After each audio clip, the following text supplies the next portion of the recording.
style, like 1991, when Saddam's forces fled out of Kuwait back into Iraq. Obama's golfing in Palm Springs, looking at his retirement home. Why, Obama doesn't know what's going on.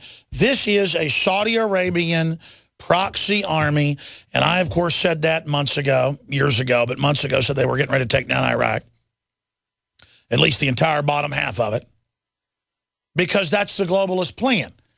They've had these guys take over Libya, try to take over Syria, try to take over Egypt. That's how evil our so-called government is, folks, that they would try to turn the stable government of Egypt, 35 years working with the United States, from an old policy set up when JFK left office at LBJ to stabilize the region. Christians, Muslims could live in peace. You could buy property there. You could be left alone. You could be a good tourist. Prosperity for the country. That is now gone. And how many times did I tell you, we've got to find the clip. I mean, we've got to just start, I guess, paying to have a transcript made every day. It would cost probably $400, $300 a day, but the computers are getting good enough to do it. To just search and turn everything into a Word document every day, like the NSA does with everybody's phone conversations. We should do it ourselves so we can search my comments. But I probably, let's not exaggerate, I probably said 150 times, because I did it on dozens of broadcasts, and I would do it each time over and over again on each broadcast, that you will hear them say Al-Qaeda-affiliated groups have gotten modern Stinger missiles. These aren't left over from the 80s when the CIA gave it to them. And they're going to shoot down airliners in the U.S. and Europe. We've got to take your liberties because Al-Qaeda's now got surface-to-air missiles that will shoot down airliners. Last night and this morning, all I heard was, see, we need Homeland Security more than ever. We need checkpoints on the highways. I saw Senator Mendez, it just went on and on, saying this has all got to be done because of the fact that Stinger missiles are about to kill us right now. And all it'll take is some private contractors, or they'll even use a cutout group of real Muslim extremists who think they're actually fighting for Allah. They will shoot down. They'll probably fire 4 Stinger missiles. I know how the globalists operate. This is how they'll do it. They'll get outside Dallas or D.C. or wherever, and they'll pick, aircraft taking off with folks going to Europe for holiday or whatever, and they'll wait till 2 jets take off. They'll have 4 because it needs to be spectacular, and they'll shoot them all down right there, and then that'll disappear, and they'll find a car. I say this to ruin their plans. They'll find a car with all the Arabic and why they did it and everything, maybe even blaming it on Iran. Doesn't matter, Iran's the opposite group. I've now heard them saying Shiites are really Al-Qaeda and then Iran. I saw that on Fox and CNN yesterday. I'm now monitoring enemy transmissions even more because of how they operate. I can learn a lot because they like to pre-program, and I need the exact pre-programming to understand what they're planning. Because they talk to you like you're unconscious idiots.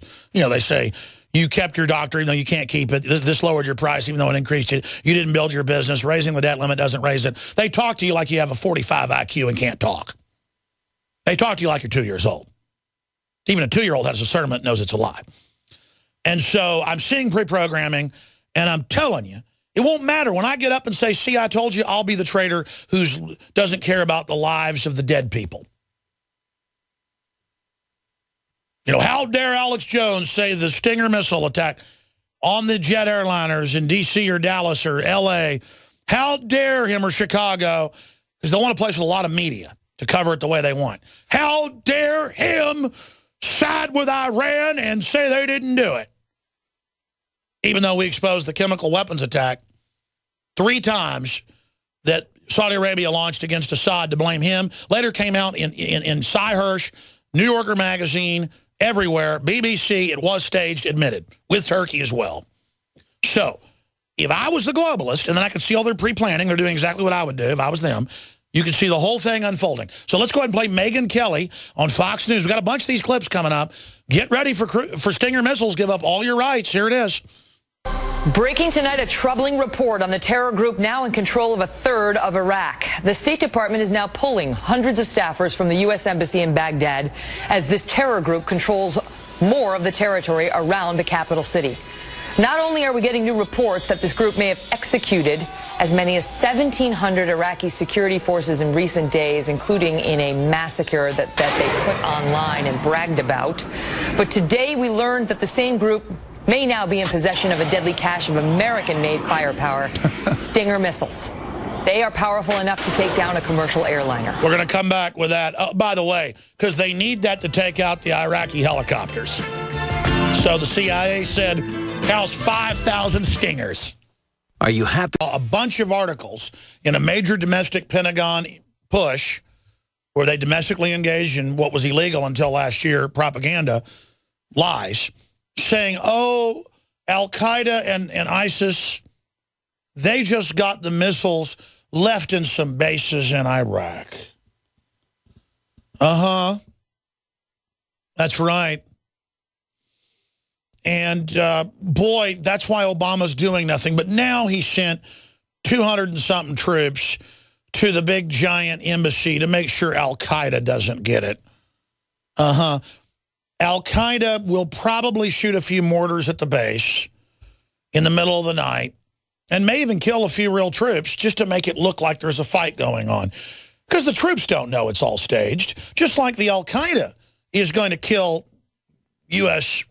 personnel and contractors, because it's real, folks. It's real wars. It's just, it's the same group at the top running it to take over nation states, because stability and the people and freedom and civilization is the target. It's called destabilization.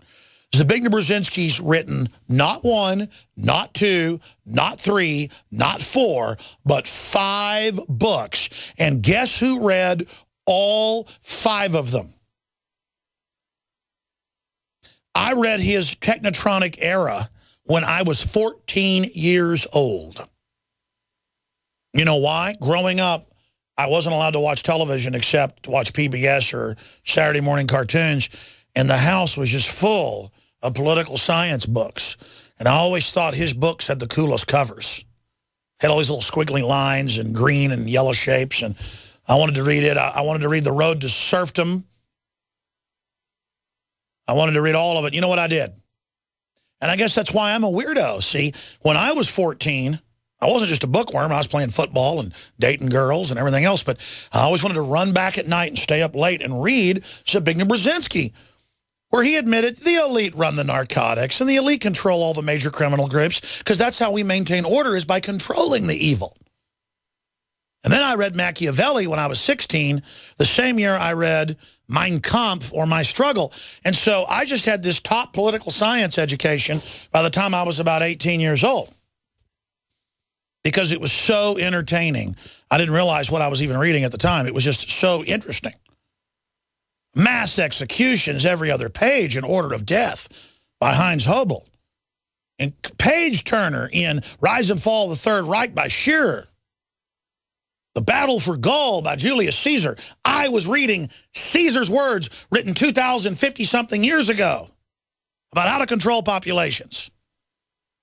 And so in high school and college, I said, my God, this is everything I read. They're doing it now.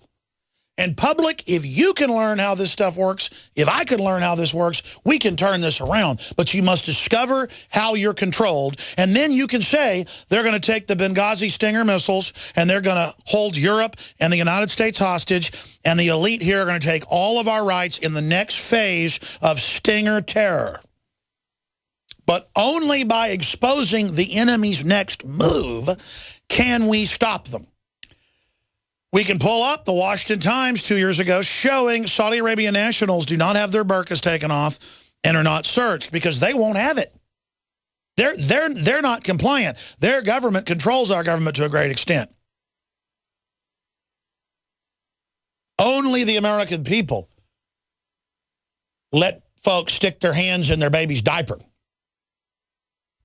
What other country publicly lets their wives be groped by men with perv mustaches and pot bellies? We're a joke, ladies and gentlemen. America was exceptional, and I love this country, and there's still a lot of exceptionalism left in it.